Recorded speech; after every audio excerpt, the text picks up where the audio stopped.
Thank you. Then I go to Italy, go to the composer named Niccolo Paganini, a very virtuosic composer, of course, and I like to show them the difference between how most violinists during Paganini's time would play and how Paganini would compose.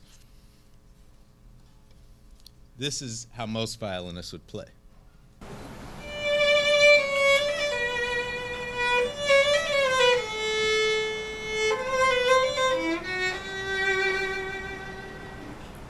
Paganini would add a little something special, of course.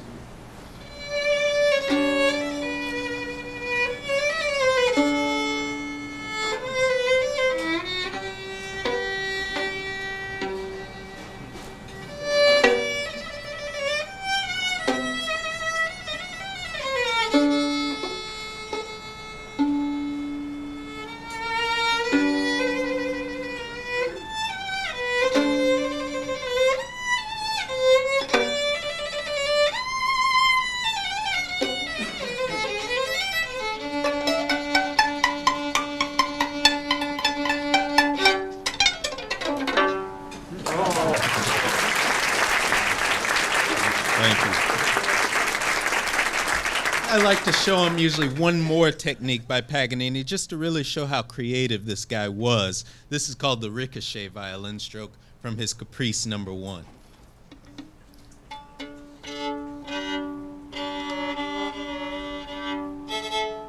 Excuse me, I changed my strings today.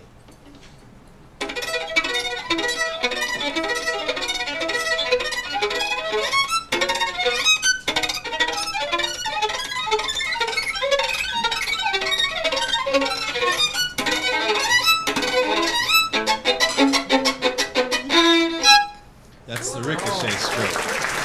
Thank you. Then I go to a different part of the world. I get the kids involved. I ask them, now, what continent is Argentina on? I always get the right answer, South America.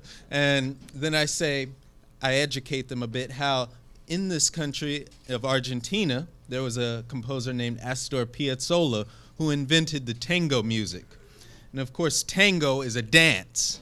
And it has a very interesting rhythm, which it starts out with da da da da da da da da da da da, and you dance with your loved one. And there's always a section about love. I can't quite play it all here, but I'm going to give you a small example of the tango by Piazzolla.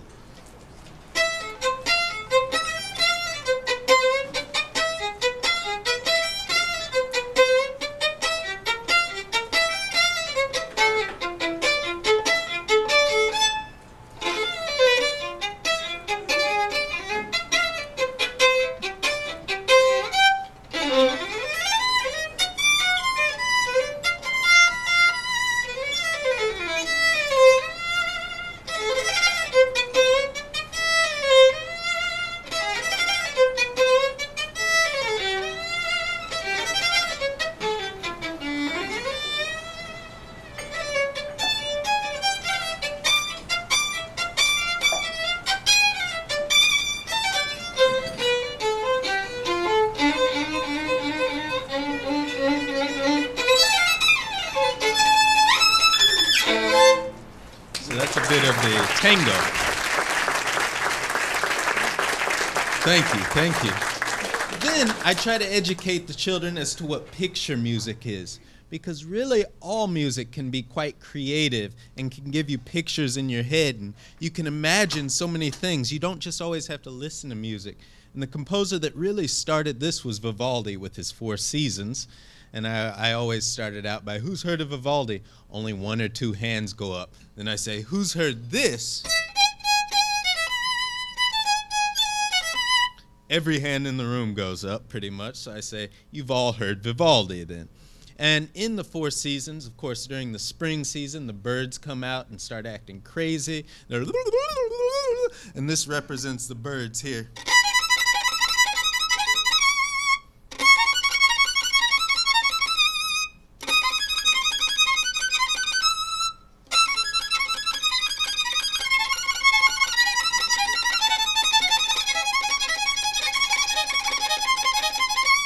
And in the summer season, the cuckoo bird comes out. Cuckoo, cuckoo, cuckoo.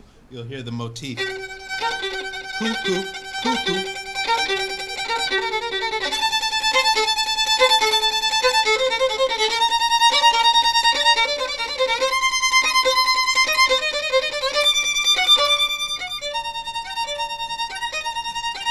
And that goes on for a bit. Then in the winter season, as you all know, it's quite cold here, and your teeth start to chatter. So this represents the teeth chattering, followed by stomping the snow off the feet.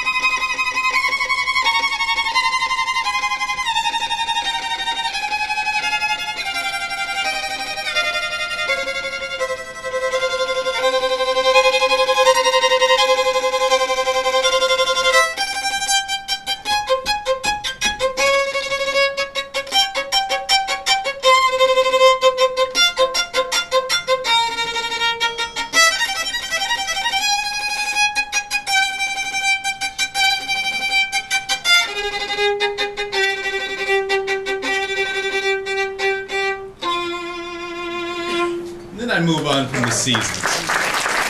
Thank you, thank you.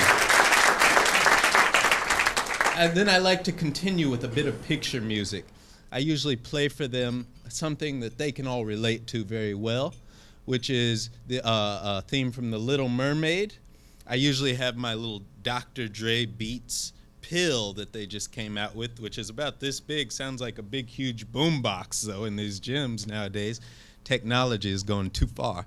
And I play the accompaniment to the little Red Crab song where he's singing and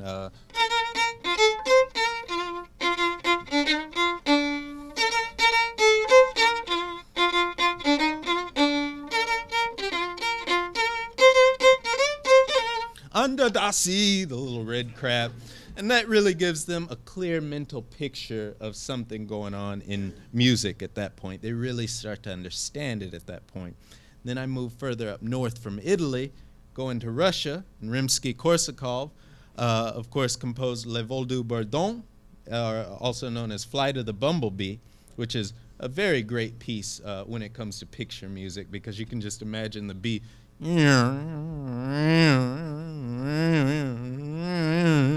It's got that Doppler effect of the bee flying by your ear.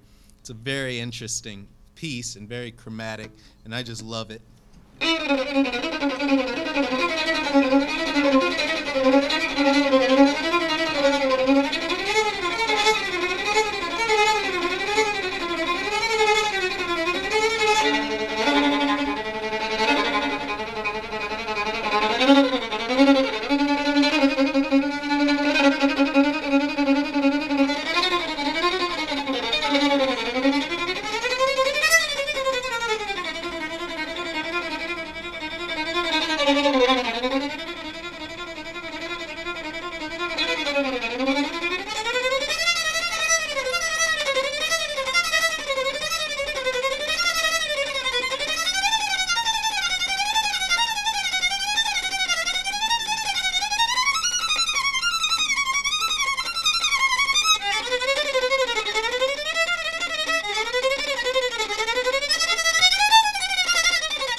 Thank you, thank you. So then I take a break. I answer some questions. I usually ask some of the basic things. When did you start? How much do you practice? I tell them 4 to 6 hours a day. I started at 10 years old. And I've been playing 17 years. And many people think 10 is a late age to start, but nothing is too late when you enjoy it. And I always give an analogy of how much I like video games as well. I make it clear that I practice the violin 100 hours to every 1 hour of video games. And this is the difference, though. Whenever I go to a friend and I say, hey, I beat the new Tekken and the new Street Fighter games, that friend just says, hey, so did I. But whenever I go to him and I say, hey, I learned the Paganini's Second Violin Concerto yesterday, they don't say, so do I. And then I get to come out and play it for large, wonderful audiences like yourself. And there's also a little something called getting paid that goes along with it, too. So you can make a living doing what you love and traveling the world. I've seen the whole world doing what I love, which is amazing as well. And what is the other question that I'm always asked? Well, where did I get my violin as well is a quite popular question. And the first violin that I got was an $80 violin. I went and bought it from a pawn shop because I was at a St. Louis Symphony concert with my dad. And I said a little bit loudly and inappropriately, I was like, Dad, I can do that. And the soloist was Itzhak Perlman that day. And so my dad was like, hey, quiet, boy, you don't know what you're talking about. Just sit back and listen to the concert here. So I cried. I just saved up my own $80, went to a pawn shop, got a violin. Since then, I've upgraded a bit, and sometimes people don't quite know what these instruments can be worth. This is the copy of the Russian Stradivarius made by Jean-Baptiste Villon. And Jean-Baptiste Villon was the greatest French maker in violin making history. He made this in 1840, and it's about a $250,000 instrument. So I tell them how you could buy a house with this instrument, basically. And just 2 months ago, I played on the Russian Stradivarius because the Henry Ford Museum are the proud owners of it, and they're aware that I'm the owner of this instrument. And so they invite me up annually. It's getting to be an annual thing to play on the Russian Stradivarius, which is priced around $4.7 or $5 million violin. And it's a very, very special instrument. And so I take them through all of that, educate them as much as I can, and I usually finish with one of my favorite pieces, which is from The Red Violin, a movie that came out in 1998, composed by Gian Crigliano. The score was composed by Gian Crigliano, and he's a composer up at Juilliard. And I was actually, by 11 years old, I was up at Juilliard playing for Itzhak Perlman's teacher in the pre-college program at Juilliard. And that was an amazing experience as well, because I went from starting at 10, 11 playing at Juilliard, and by 15 I was studying with Perlman himself some lessons as well. So that was great and really encouraging as a young violinist, these experiences that I got to have. But this is The Red Violin by Gian Crigliano. He sent me this music in 2002 after winning a national competition up in Detroit, Michigan called the Sphinx Competition.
That's pretty much it. Thank you all so much. Thank you.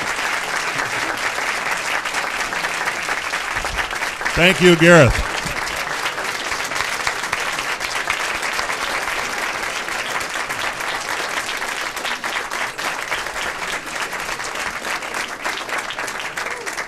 Good afternoon.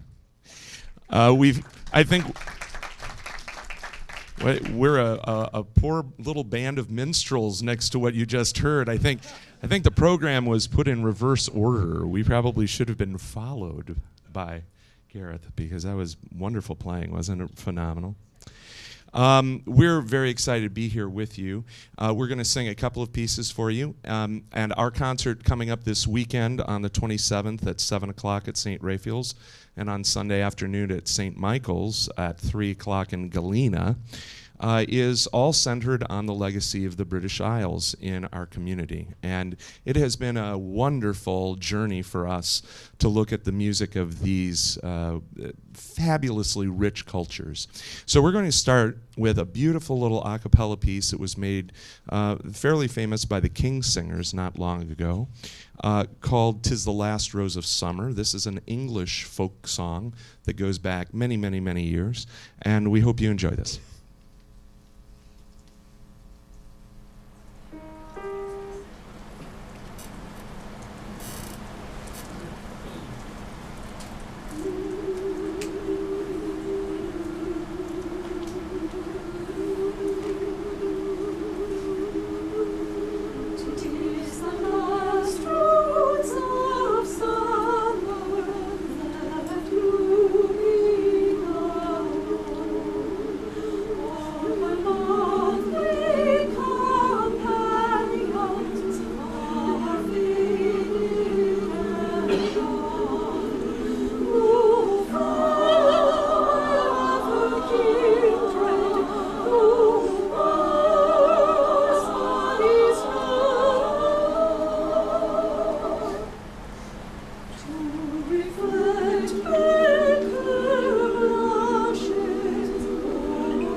Thank you.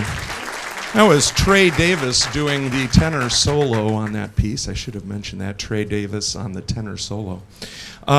We want to share some good news about our group with you. We were so happy to be here last February, a year ago, and it was a really very important performance for us, as it turned out, because things started to really snowball after that, and I think a lot of our group members look back at, yeah, that Rotary performance. That was kind of important because we made some really important connections with people that day that have led us down some very positive paths.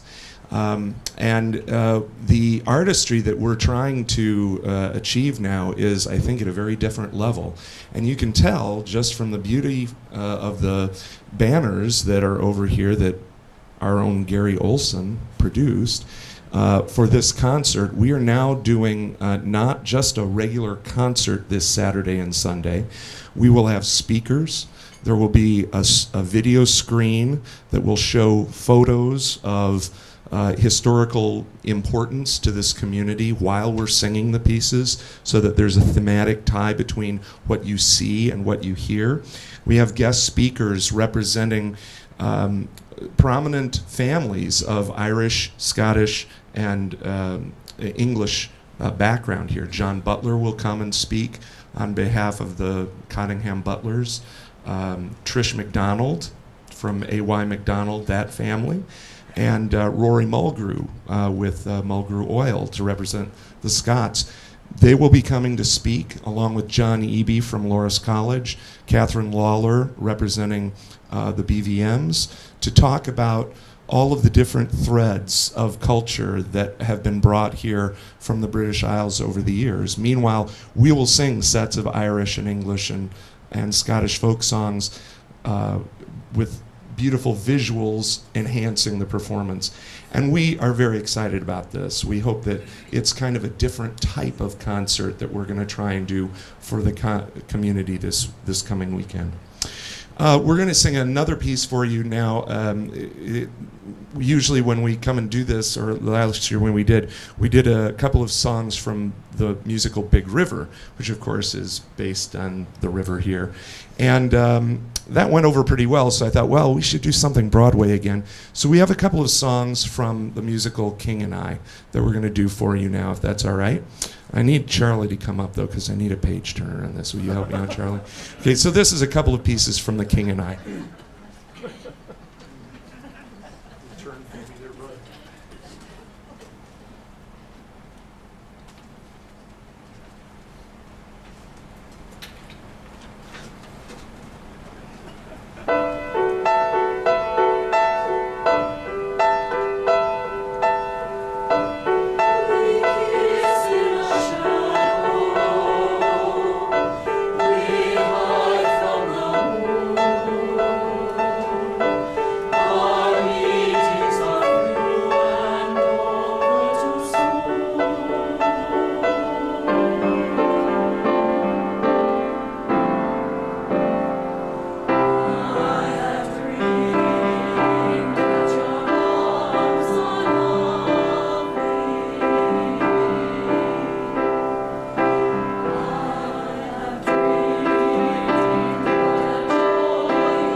I know time is short, and we want to sing one more piece for you.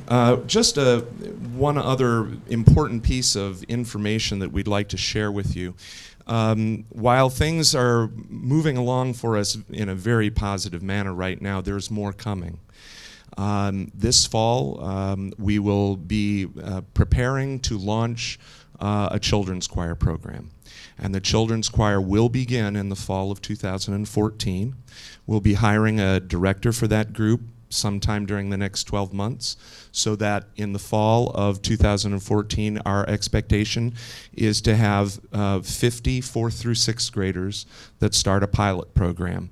And we are very excited about this. We think that is perhaps the best thing that we could possibly bring as a gift to this community, is to reach out to our children and give them a place where they can create art in a safe and nurturing environment.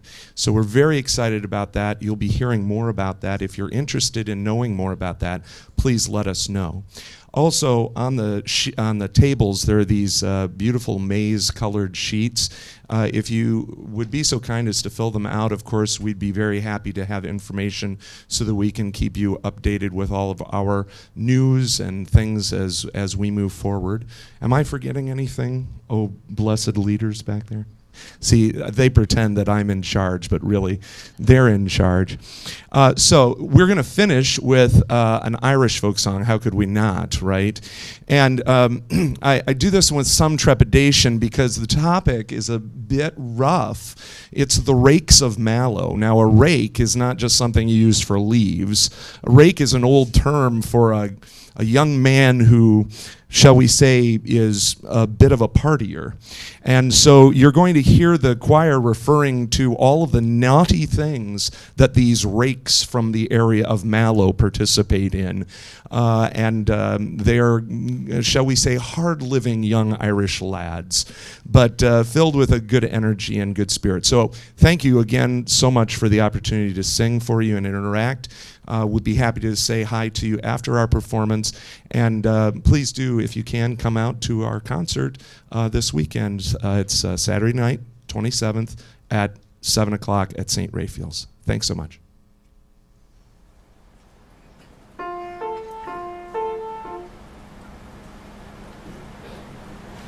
Bowing, belling, dancing, drinking, breaking windows, damning, sinking, never raking, never thinking, live the rakes of Mallow. Spinning faster than it comes, beating waiters, bailiffs, guns, orchestra, begotten sons, live the rakes of Mallow. Bowing, belling, dancing, drinking, breaking windows, damning, sinking, one time not but claret drinking, then like politicians sinking to grace the sinking funds when sinking, live the rakes of Mallow. When at home with claret dying, still for Mallow, water there's a claret lying, live the rakes of Mallow. Fathers dying, claret flying, bowing, belling, dancing, drinking, racking, tenants, lowers, teasing, swiftly standing, slowly raising, bowing, belling, dancing, drinking, breaking windows, damning, sinking, claret drinking, wrecking, tenants, tables, teasing, swiftly, slowly raising, wishing, daisies,